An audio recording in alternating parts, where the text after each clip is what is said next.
of me is the Nexus, and the Nexus consists of 5 separate inflatable air bladders. And if you look at the bottom, you'll see those little round, those are valves. And so you inflate each of these chambers separately. The idea being that if there is a power failure, first of all, these are inflated and they don't require any more air. But if there was any kind of damage done to one of those bladders, although we did a lot to design them so that they're very durable, but if something did happen, that even the loss of an entire or even 2 chambers would still maintain your containment. So that's the design we came up with, and yeah, they're very different, but they both work on air and they both work on pressure. The whole reason that they function as negative air containment and as a chamber is because they're pushing against the surfaces of the building, up and down and then sideways, so that they seal up. Okay, so now I did cut you short before. I just want to get back to, you were starting to talk about the different types of products. Yeah. I just wanted our viewers to understand at least how these things work. Yeah. What else have you designed? I mean, this is for, it looks like you got a chamber behind you and a whole wall, but I know there's problems with, different heights, different types of ceilings and floors. How does that all work, or do you have special products for that? So we wanted, simplicity was the key. We didn't want a bazillion parts and things that could get lost, broken, misplaced, or just adding complexity. What you see behind me essentially is 4 things. It's a Nexus on one side, a Nexus on the other, the dust curtain that joins them, and the doffing chamber that zips to the dust curtain, in a nutshell. So it's really, really simple. If this room that we're looking at were 8 feet tall, or 9 feet tall, this is an 8-foot configuration, that were 9 or 10 feet, you would simply add a 12-inch extension to the very top of that wall. And because the air bladders inside are actually 10 feet long, then you're not doing anything else. Those air bladders simply roll out the next 12 inches and then stop. They stop because there's a piece on the top that makes them stop. And then if you had to go to 10, you do the same thing, add another 12 inches, and then those bladders go up the next. So, so it's very simple. That conversion can be done in just a couple of minutes. Very simple. Interesting. So how about like width, or if you're dealing with different heights, like it's a slanted ceiling or something like that? Sure. So for width, not a problem. These walls that you see to my sides are 5 feet nominally, and again 8, 9, or 10 feet. They can be adjusted. Well, let's talk about width first. So you can put as many together as you want. You can zip these things together. They join to each other. It's all modular. Everything goes together and connects. So you can put 4 or 5 of these together, or 2. If you happen to be in a space that, again, these would be 10 feet joined. If you were in an 8-foot space, you could do a couple different things. You could just simply change the shape of the wall into a curve. Think Hoover Dam. You could do something like that. You could also run them straight across the room, and then when you get to the wall, you simply underinflate whichever bladder would be at the bend, right? And then bend the wall. That's it. And now what's touching the building may be 1 or 2 bladders as opposed to just the edge, but that's the way you shorten it. So you've got a bunch of different options on how you can do that. As far as an uneven ceiling, I'm gonna point here. Let's see, how do I do that? These right here, these little black dots, those allow you to actually put straps that also attach to the very top of the wall, and you can actually change the pitch of the wall if you need to. You can actually slope it to a certain extent, and you can also adjust it not just to 8, 9, or 10 feet, but if you were, let's say, in a drop ceiling, a T-bar, they're not standard, right? They land sometimes at 8 feet 3 inches, or just under 9 feet, whatever ceiling height. They're never really standard because they're not set by 2x4s. They're set by a contractor who puts wire, hangs them, and that's where they land. So you can actually adjust these things really, really kind of a micro adjustment, anywhere between 7 at the bottom all the way up to just over 10 feet. So yeah. Will fit just about anywhere, it sounds like. It will. The only thing I don't think we're ever going to really do, and that kind of brings up another one of our thought processes here, we're probably never going to do like the vaulted ceiling scenario.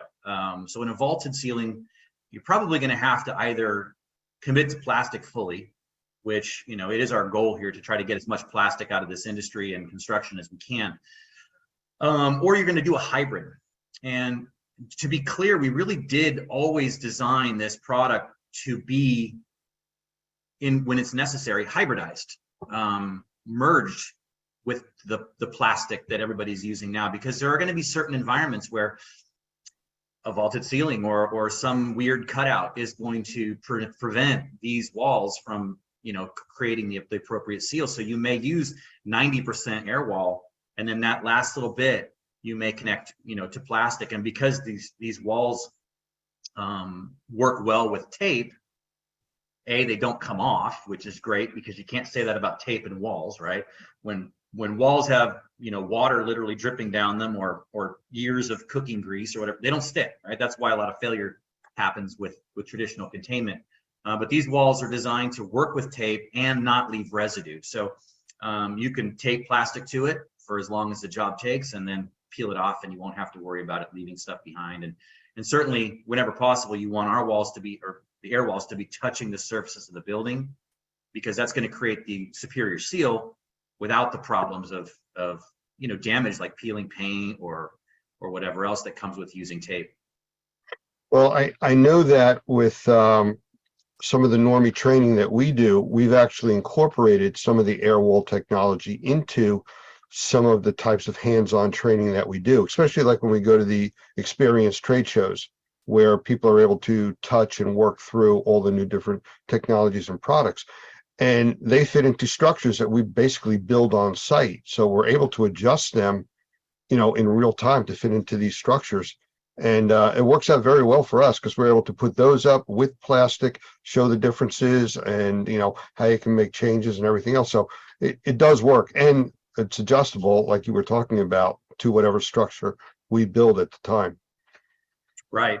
And it brings me joy to hear that, Lance, because, you know, I had this awakening. It was kind of late in coming. I've been doing this for 5 years, but I had this awakening about 5 days ago, where I realized, when I made my first shipment to Australia, that these things exist without me, you know, in different time zones and on different continents, and people are interacting with them, and what I spent years thinking about and designing has to work, and I can't be there to help them.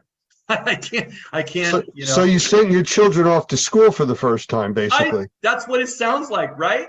Absolutely. Yeah. That's what it felt like. Put them on the bus to Australia. Exactly. So let's go a little bit further into this. As far as like vertical markets and stuff, I mean, I could see it in the remediation industry, restoration, asbestos. How about like medical, or all of the above?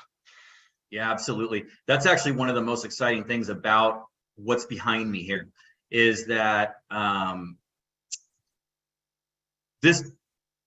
when this came, all of a sudden, exactly what you're talking about just changed totally. So medical, if you have someone who has who's a burn victim, or is receiving cancer treatments, or is in some other way significantly immunocompromised, positive pressure environments are how you deal with that. And a hospital environment can create that, but that's very expensive. This can do that very, very easily, very simply, and doesn't require any permanent modifications to a building. On the flip side, we're all very familiar with negative air pressure because of the pandemic that we're all emerging from now, and the need for negative airspace, which is the exact opposite of what I just described. Instead of pumping clean, fresh air into an environment with people who have no immune system, you're instead drawing air in so that the bad boogies can't get out. So that's medical.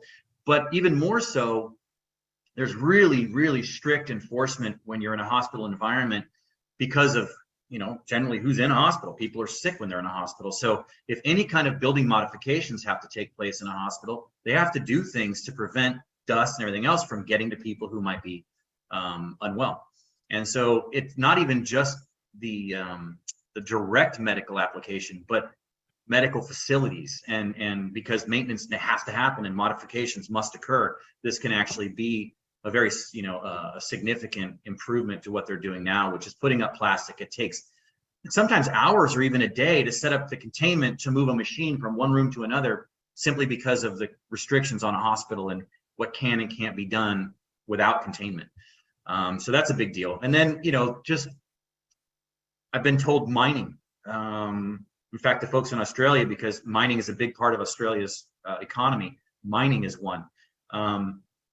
High tech, both chip manufacturing and also in like server farms, things like that, where very sensitive equipment is very, can't be exposed to dust. So that's another big opportunity. All the construction trades could benefit from it. Basically, and then there's also, of course, the potential need for first responders and militaries, around the world. What if there's some kind of an outbreak, some kind of maybe a terrorist attack, a biological terrorist attack, and first responders and military have to show up and contain it best they can. This stuff, I mean, this what you see behind me fits into basically 3 duffel bags, so that's the kind of thing that a military could really benefit from. So, yeah. Well, while you were talking, I jotted down 3 quick questions, and you were just starting to touch on one. So let me ask it to you. But instead of 3 questions, I'll just do it as 1 question now. What I wrote down here was portable, durable, and cleanable. Yeah. Especially you started talking about mining and then, bacteria outbreaks and viruses and stuff like that. So as far as it being portable, I mean, they're pretty big. I mean, easy to move, and, cleanable. And how durable are they? All 3. You got 3 questions there. Okay, so let's start with portable. We already started on that. Basically, it's a gym bag. One of these walls fits in a gym bag. Of course, each one comes with said gym bag, and it's very, very easy to lift. I mean, the Nexus, fully loaded Nexus, is 25 pounds. That's it, right? So it's well below the lifting weight of any of the trades. I mean, most equipment is that or a lot more. So very, very portable, small, compact, lightweight, easy to use. It looks huge right now, but it fits into an itty bitty space, right? So that's really good. As far as cleanable goes, we were very intentional on that. And in fact, along the way, we had it pointed out. In fact, a well-known person in the restoration industry, Rachel Adams, had pointed out in 21 that she thought it needed to be a little more cleanable. And so I said, okay, let's do that. So we just simply reversed the fabric that we're using, so that what you see on the outside is actually a urethane. So it's much, much smoother and much easier to clean. The stuff before was also very cleanable, but it had texture. And so there was a concern that maybe some of the fibers and things like that might stick. But so we designed it to be smooth, easy to clean. They're all machine washable. They're all designed to be totally machine washable. If you really, let's say, are in a Cat 3 environment and you really want to make sure that it's clean, you can do that. All the biocides, no problem. Antimicrobials, no issues there whatsoever. You can spray away and it'll be just fine. So cleanable. And then durable. And I say durable for the end because durable, I mean, all this stuff is important, super important, but durable, because we're claiming to be better than plastic, we better deliver, right? Because this stuff isn't cheap, right? It takes 3 to 5 uses to pay off the investment in an air wall, which is really fast because they last for years.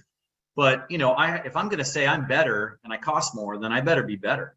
And so durability was huge. We made sure that the outer shell, in the case of this one here, anything that's getting constant air, you could stab it with a knife and it wouldn't matter. I mean, we designed them with big open holes, so they're pumping out air all the time and they still work.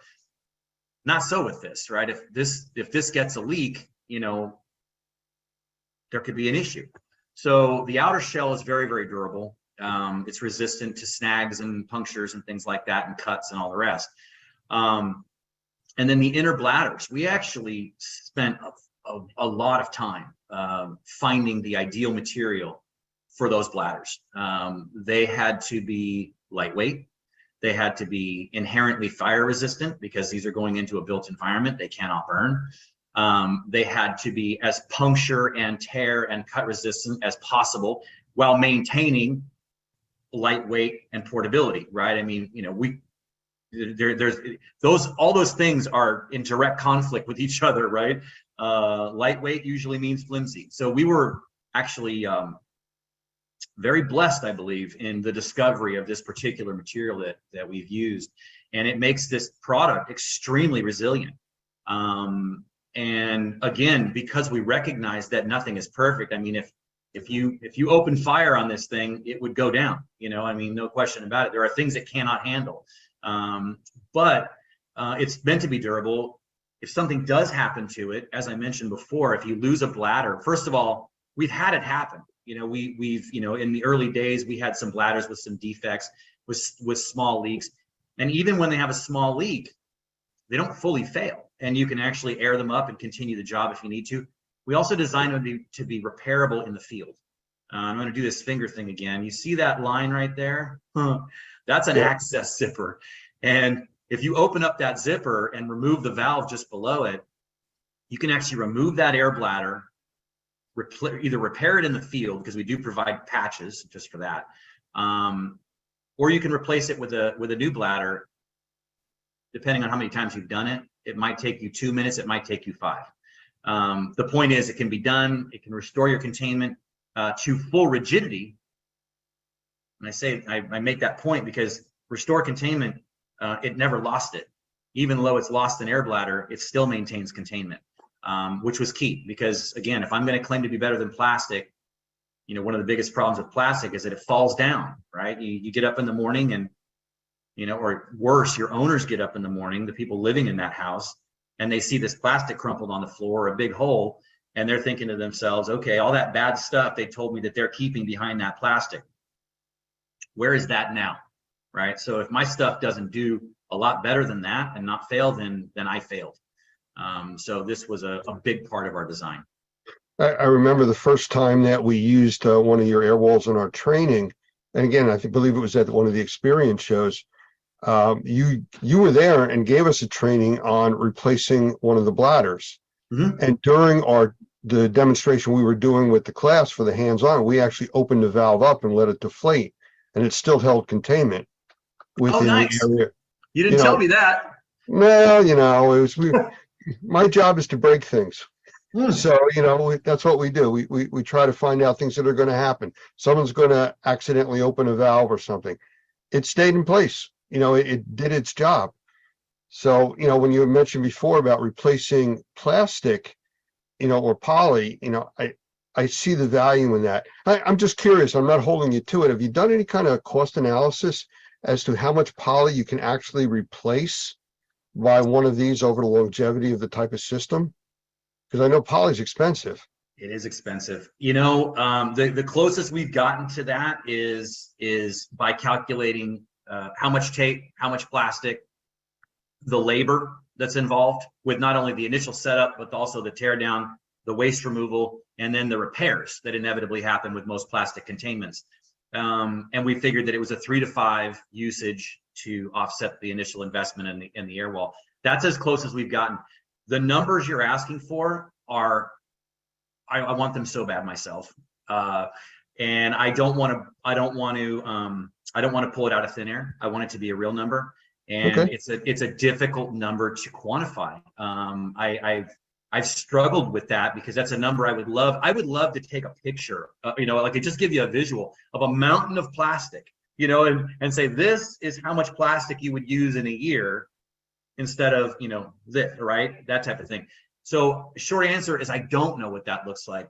I do know that I've seen a lot of containments go up. I actually am AMRT certified, so I've been to a lot of AMRT classes. So I've seen a lot of containments just set up just for pure instructional purposes. And when we take all that plastic and we throw it in the dumpster outside the building, it takes up a quarter of the dumpster or more.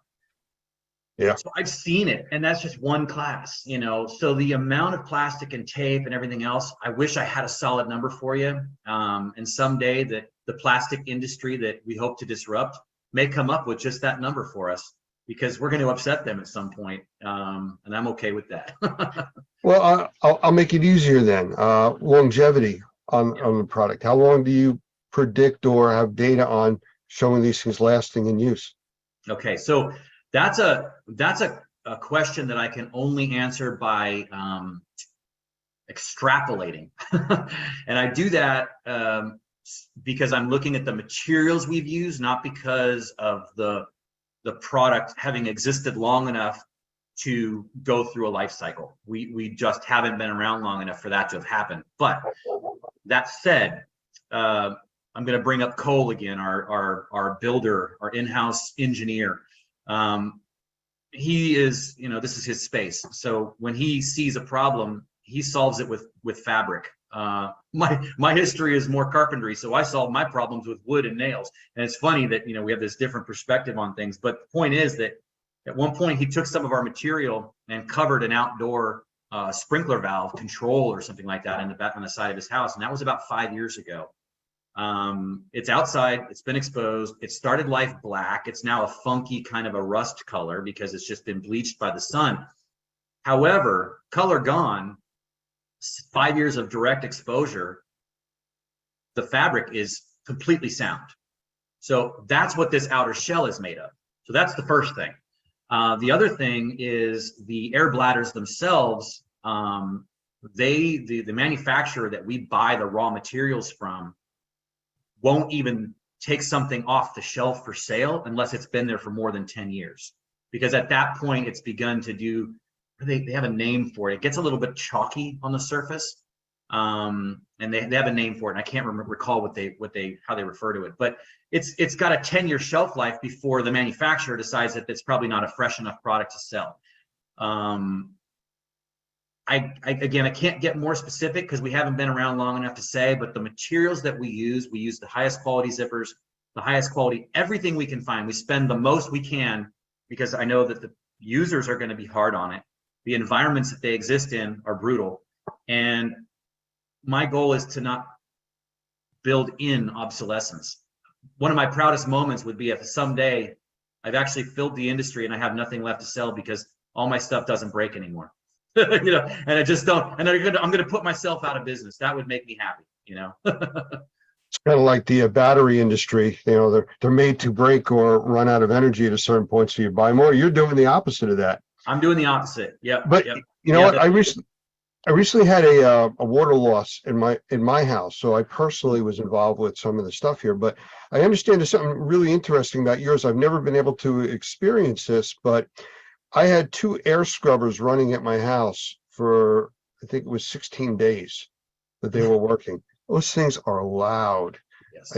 From what I understand, and I remember talking to you about this, these things have a sound blocking quality to them. That's one of the coolest things. And I really wish I could say that was my plan because it works so well. Well, I wish I would have had them for my 16 days, but. Oh, you totally do. You totally do. Yeah, I for as well as it works, and I can't claim it at all, it's annoying. But the fact that it does is phenomenal. It's crazy. We discovered it. It's actually funny, a little story there. We discovered it in 2021 when we met you and Doug and all your team at the experience in Vegas in September. We met you guys at that show, and that's where we realized what these things could do. And I'll tell you how we did it. So far as we know, and no one's ever contradicted us, we were the first ones to ever run negative air pressure on a convention floor, right? We actually built a chamber out of our stuff and ran negative air on the convention, which was very cool. People were very like, nah, so it was one of those moments, right? And we did that by just, I won't describe the structure because it's too much. But anyway, we built this chamber. People could walk into it and experience being inside of our decon chamber. And it was constructed of these Nexus walls. And when you went inside, I don't know if you've ever had your hearing tested, but when you go into that room and they close the door, you go, whoa, it's quiet in here, right? And a convention floor is never quiet. So to walk into this chamber and suddenly you have this intimate conversation space. In fact, I remember walking in with Michelle Blevins from CNR, and we walked inside, and she was asking me questions as the reporter, interviewer person that she is. We had this little conversation in there, and it was fantastic because we didn't have to yell. We could hear each other perfectly. It was great, but I really realized it when clients or potential customers would walk in and they would be in that space. And I'm gonna be honest here. I would try to eavesdrop, I'd like to, see what they might be saying, see if they're good, bad, I couldn't hear anything. I couldn't hear a word. I couldn't even hear mumbling. It was nothing. So it started us on a path of exploring what could we do with that. And it turns out that a single barrier is good for 15 decibels. And if you know anything about sound and decibel ratings, it's not a linear measurement. 15 decibels is phenomenal. We actually did two barriers. In fact, the video is on our website, which is www.zeppelinguys.com. But that video, we did 2 barriers and it was 25 decibels. And just for a point of reference, it was 50 to 75. 50 decibels is considered quiet. 75 is considered very loud. If you look at any scale, and you can look them up on the internet. So it's absolutely shocking how much it does. And I think it's going to change the way restoration is done, because people shut down the machines when they're trying to sleep. They do. They don't understand what they're doing. They don't understand that by taking an 8-hour shift off of those machines, that they're stretching that period that they're suffering by a third or more, right? I mean, so it's bad news, but if they're not sleeping, they're not sleeping. And I think every restoration contractor out there has experienced it more than once, where they come in and the machines are either still not running or they've just been turned back on. And they know that because the dehues aren't even operating temperature. They know they just flipped them back on, right? So we think that, that's going to be a huge benefit. And then, let's take office spaces or worship spaces. I mean, no built environment is immune from a water loss. And so you may have a church that needs to run a service and dry the building at the same time. And if you have something that can block that sound and allow the service to continue at the same time the drying is happening, then you've done something, and in an office that needs to be able to operate and still deal with the water loss. That's a huge deal. Well, like I said, I had that, 16 days at my house. I would have definitely been an advantage there. But the company wasn't using those. They weren't familiar with it. And that's another story. So I'm looking at the image behind you, and I'm looking at valves across the bottom, zippers you talked about, hooks, things like that. How much training is involved in using these things? Very little. You could probably attest better to that, because you've actually monkeyed around with them and you didn't build them. So, this is that thing. I let my child go and someone else had to figure it out. I had one guy tell me that they're deceptively simple. And what he meant by that was, I show these videos and there's no trickery in my videos. I don't rehearse these moves. I just do what these things do. So I'm not trying to make it look easier than it is. I'm just performing a function and setting them up, but it looks super easy. And he said it looks so easy that people are likely to not think they need any instruction, or to even open the instruction manuals, as many men are wont to do, even when it's difficult IKEA furniture, like I can do it, right? So training, I think there is some need for training, but not so much because it's hard, but because we've designed so much into it that, you can't possibly know what these things are capable of unless I take a moment to explain it to you. What are the D-rings for? Well, one guy told me that's perfect for training my electrical cords. I keep my cords up off the ground. I can run them around the perimeter and they're off the ground. That's a big deal. I don't have to tape them down. I don't have to deal with all that stuff. Not a trip hazard. Great. That's what he thought they were. I had another guy say I can hang a light from it. Oh, you sure can. All these different uses. In fact, and in reality, they weren't designed for that. They were designed so that I could shrink that wall if I needed to, or I could fine tune the height if I'm in a drop ceiling. That's what they're for. But there's all kinds of things they can be used for. But if I didn't tell you you could do that, you wouldn't know. If I didn't tell you that zipper is there, not just so you can load the bladder the first time and then forget about it, but so that it's placed where it is and configured the way it is, so that you could do a field change, right? And change that bladder, a field repair, right? It's zippers, it's snaps, it's hooks. There's not a lot else going on there. But if I don't teach you these things, you'll be missing a lot of features. You might be able to get the basic function out of it, but you'll lose a lot of the really cool stuff that it's capable of doing. So with that being said, with the configuration behind you, what is that? Two 5-foot sections or three? What is that exactly that's there? Yeah, that's exactly. This room is about 15, just under 15 feet across. So you're seeing two 5-foot nexus, and then the dust curtain is also about 5 feet. And then the doffing chamber that you see behind me, it looks bigger because it's in the foreground. That actually has a square footage of just about 12 square feet. 14, excuse me, 14 square feet, because of this the state that you live in has this most stringent requirements. They require 12 square feet, enough for two men to stand, or two people to stand inside and be able to don and doff properly. So that's a 14 square foot space. So you being trained and very comfortable with this equipment, how long would it take you to set up a configuration like that to block off a 15-foot opening with a decon chamber?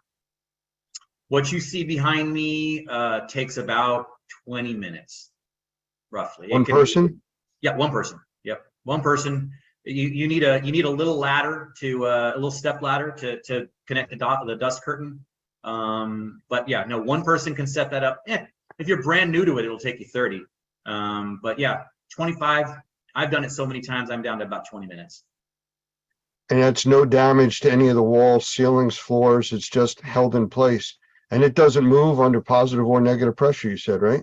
That's right. Yeah, no, the surfaces, in fact, what you're seeing behind us has actually changed somewhat, very small stuff. Basically what we have now is that we have all the edges are black.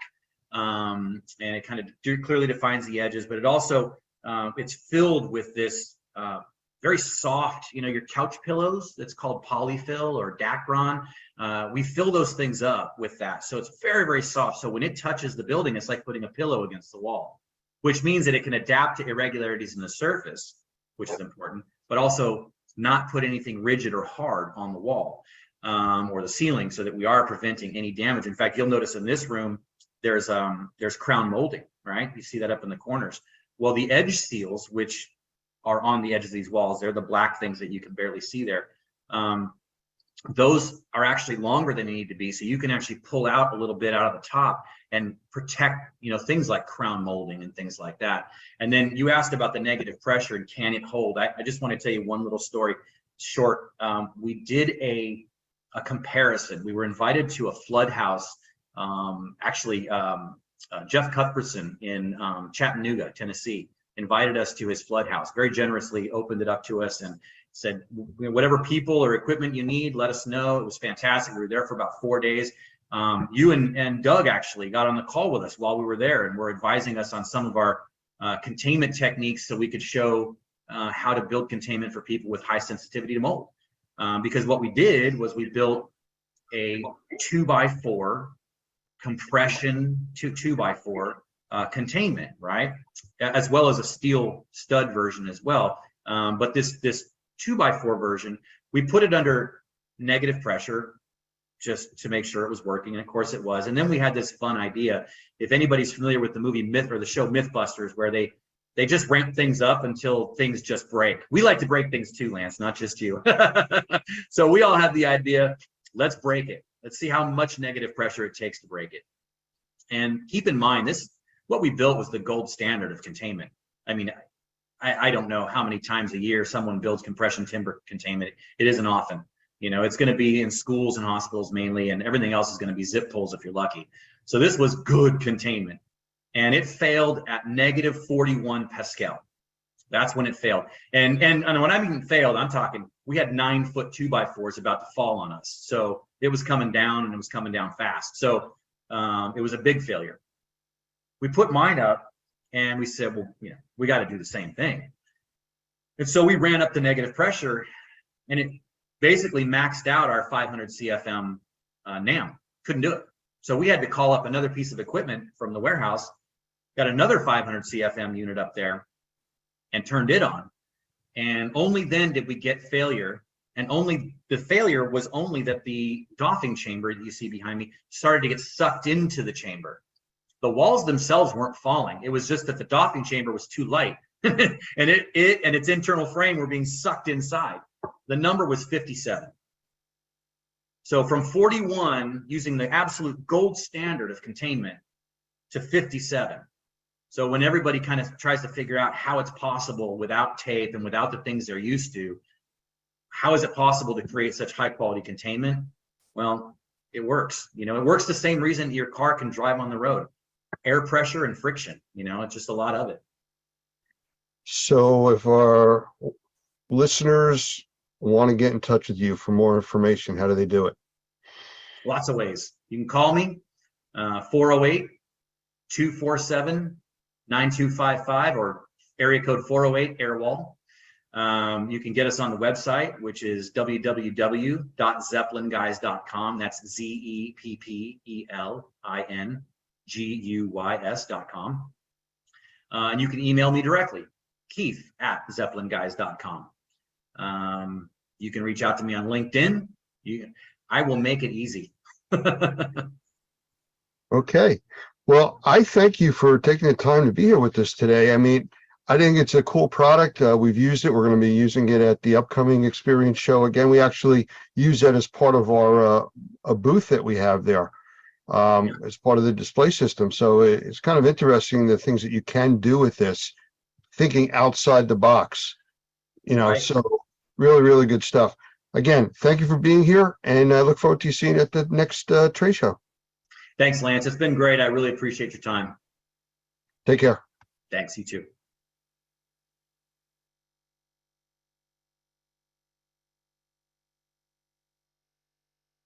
Well, I hope everybody was able to watch that. Keith was he's a great guy to talk to and very knowledgeable about the industry and the product, obviously, that he's made. And I do want a quick shout out to him and his family that are actually watching right now, I believe on YouTube. So, Keith, thank you very much for doing that interview with me. How you doing there, Doug? I see you just popped in the room. I'm doing great. How are you doing? Good, very good. Well, we just Keith's quite the guy, isn't he? No, I was just going to say Keith's quite the guy. Yes, he is. Yes, he is. He's good to work with, and he's a good instructor. I talk with him quite a bit about some of the setup on this, and he's really into the training aspect of it. So I didn't catch it if you had a chance to talk about this or not, but we have a press release going out next week on his product, Airwall, being a Normie endorsed product. So kind of a big deal. no, I did not. We actually got right into the interview when we started tonight. We still have a few minutes left here before we get into any announcements. I just wanted to see if there are any questions in the room or any comments during that we could address now while we're still out on all the other platforms. Just one positive comment. I was getting ahead of myself there from Paul Wimbert that says that they're his Airwalls and he uses them. So other than that, no questions. All right, very good. I do want to mention that for those of you that are not watching here in the Zoom room, which is for our members, if you want to reach us, you can reach us at support@normie.org. If you have any questions or any comments that you want to pass along to us, we'd love to hear from you. We do know that there are chat features in all the different platforms you're watching. We just can't physically man all of them right now at the same time. So it's just too many locations for that. So support@normie.org is the easiest way to reach us if you have any questions, or you can call the main number for Normie, and you can get all of that information at normie.org. Lance, Okay. I did post Keith's contact information. Okay, and then that would be seen by at least the people here in our Zoom room. Correct. So, all right. If there's nothing else or any other questions about this in the Zoom room, I'm going to be shutting down the other platforms and returning them to the normal broadcasting that we do there. The rest of you here in the Zoom room, our members, please stand by. We do have some more announcements and other things specific to you coming up in the next few moments. So give me 1 minute to take care of this, and I'll be right back. Feel free to talk amongst yourselves, folks. I love it. And again, thank you all for being on the other platforms.